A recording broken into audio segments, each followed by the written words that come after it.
Kelly with Adams AMI. We're out here today at Dixie Farms in Covington. But it ain't my ground, this is God's country. We pray for rain and thank Him when it's falling, 'cause it brings a grain and a little bit of money. We put it back in a plate, I guess that's why they call it God's country.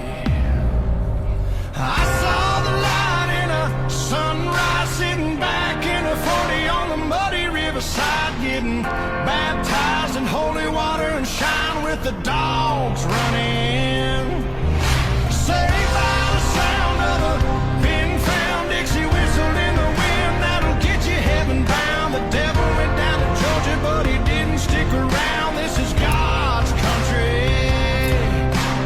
We turn the dirt and work until the week's done. We take a break and break bread on Sunday, then do it all again, 'cause we're proud to be from God's country.